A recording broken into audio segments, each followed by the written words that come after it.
also from the very first day of the war.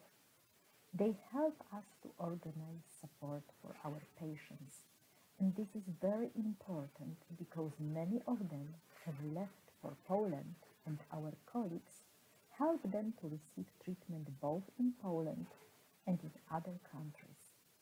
But today, our Polish colleagues joined us with their lecture demonstrating Poland's support for the Ukrainian nation and the Ukrainian medical community. Therefore, please allow me to invite our long-time friend of the Ukrainian Osteoporosis Society, the president of the Polish Society, Professor E.Czerwinski.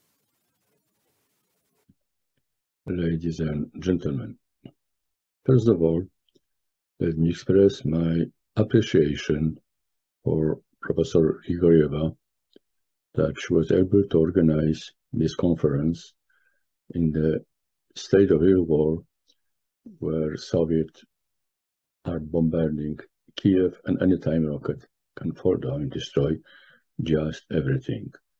My admiration, congratulations, and many thanks for inviting me for this unique conference when the organizer is from the country which is just fighting for freedom against barbarian invaders just in the war. And now let's go to my presentation. So I'd like to discuss the problem about denosumab discontinuation and myths and facts. I chose three. First, the DMAP can be administered 10 years, as it was in freedom trial, and all of us, we think and do that medication can be administered as long as it was proven is safe and efficient in the randomized clinical trial. Second, that after discontinuation of the denosumab, BMD falls below the level of before the treatment, so it was the more than you gain.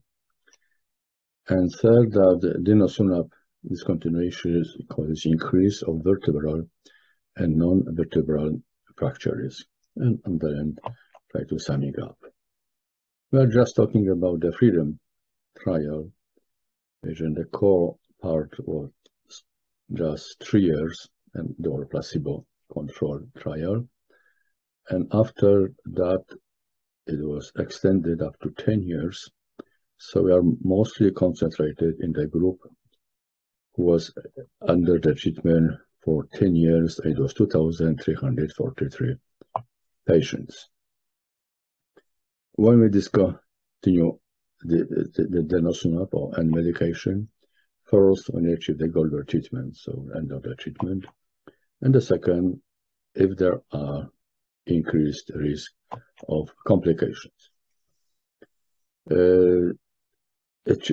Finding the definition of this, the treatment achievement, the final in osteoporosis is no fracture, but in single case it's rather impossible. So other concept is to target to treat, and it's quite clear in the denosumab that after achieving T-score between -2 or -5, the further continuation doesn't give very much.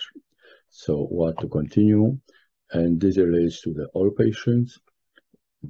It is not dependent to age and not dependent to previous spinal fracture as we see here. So this is the target to treat concept. The second issue is the complication increase. And in those group, there was almost no complication. Of course, there was some minor, 3 years, but over the 10 years, we have a typical femoral fracture, 5 cases, and a vascular jaw necrosis, 35 cases, what a bit much. And here are the images for the atypical femoral fracture, and here is the dreadful photography of vascular jaw necrosis, first described in 2005. A typical femoral fracture is the BMD level of the bone. So the more hard is bone, the higher the risk. And you see that the higher the risk of the fracture in bisphosphonate is where the T-score is more than -2, is the red, and the smaller in osteoporotic state, this is the green. And the second problem is the treatment duration. And here you see the incidence of the typical femoral fracture. It is only 1.8 if patients were treated up to 2 years, and 130, almost 10 times higher, if the treatment was longer than 8 years. But what is found by many authors, that the good news is that one atypical femoral fracture is when we avoided 286 major of the fracture and 30 femoral neck fracture. So there is still good. The risk to is the question whether after discontinuation of DMAP, BMD falls before the level, before the treatment. And the first report was from Freedom Study, of course, when some patients stopped to receive denosumab, but they were followed up as it is obligatory in any clinical trials. And what was observed that after 3 months, immediately after stopping, the level of bone marker resorption increases immediately. 3 months reaches the top, even 60% above the level before the treatment at 6 months. And this is in the bone resorption and the same in bone formation markers. And simultaneously it was found that BMD dropped down in the group which was on treatment 10 years, 6% in the spine and even below the norm, the achievement before in the group, which was not in the bigger study. It is studied by this.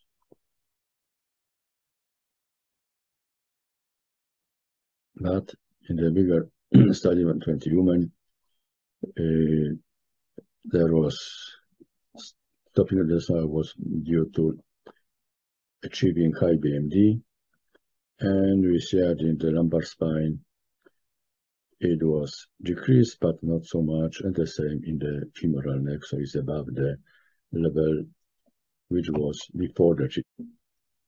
The question in the study was whether duration of denosumab treatment causes the bigger drop down on BMD after discontinuation. It was a huge study, 282 women, average age 66, average denosumab dose 84, that means 4.5 years treatment, and there were 3 groups.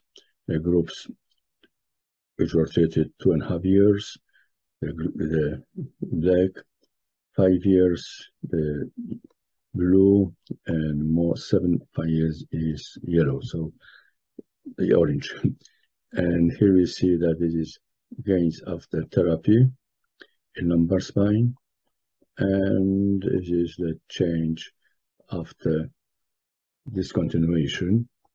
And we follow up, so we see that there is the 1 year, groups for 1 year is blue to blue is a big loss, but not as big as in the orange. And the same is in the femoral neck, blue and orange. And the conclusion of authors is that rebound association bone loss is a plateau after denosumab treatment duration 6 years, irrespectively of frequency of subsequent therapy. The third Question is whether denosumab discontinuation could increase vertebral and non-vertebral fracture risk. And here's the FREEDOM study against, and we see that during the treatment is blue and after discontinuation in red. So in placebo, there is no increase at all, but in denosumab, of course, there is. And that means vertebral fracture, and also the denosumab group is increase of multiple vertebral fracture. Multiple vertebral fracture means two or more vertebrae.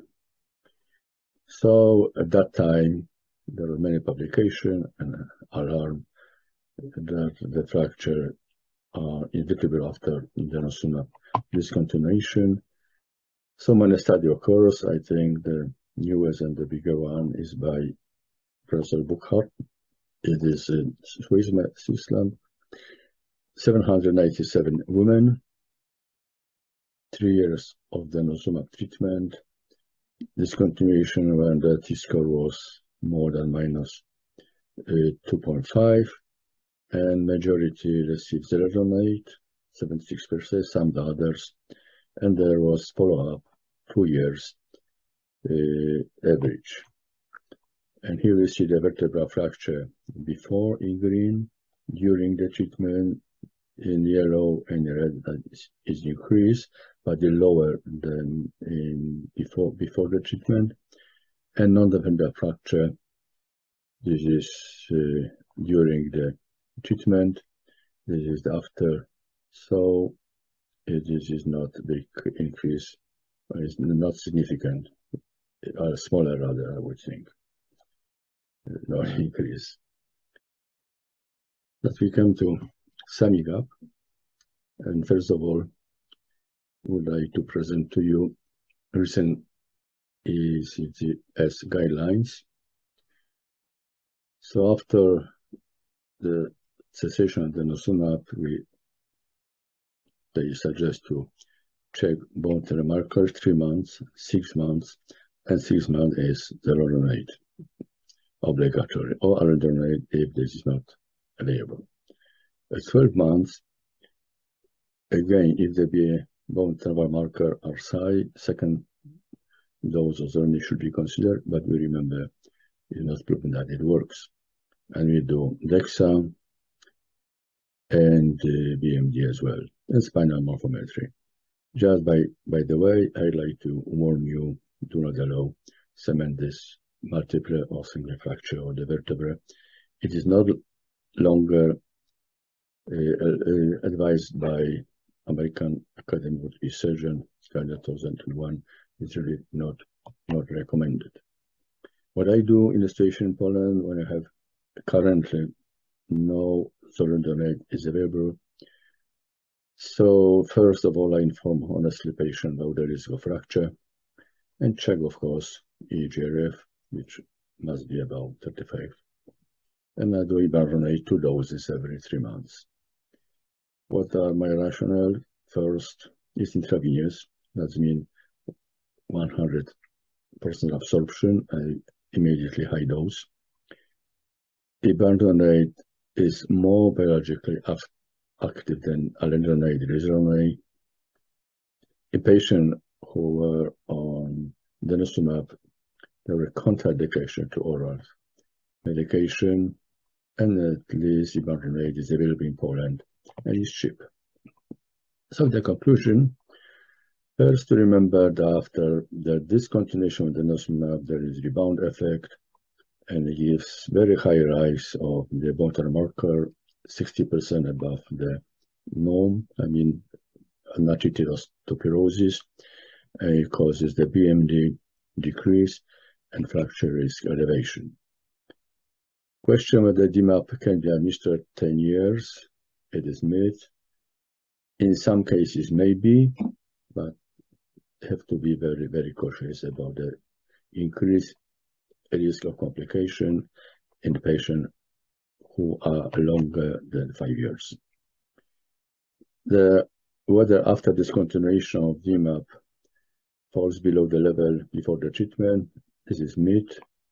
It could be true if we will omit to give zoledronate, but currently give zoledronate with drop of BMD, but not below the level.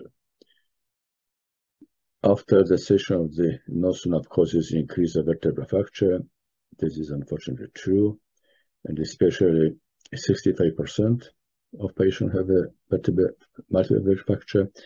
And multiple vertebral fracture means 2 or more, is 5 times higher in patients who had previous vertebral fracture.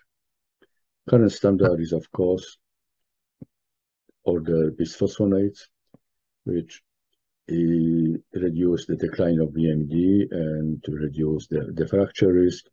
And zoledronate is the treatment of choice. Other maybe if there is no chance to give zoledronate.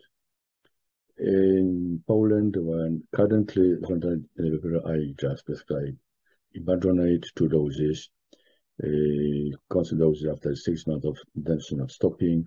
But remember to check the HRF should be above 34. So thank you very much for your attention, and I hope to meet you again in real life in Lviv. Thank you very much for your attention.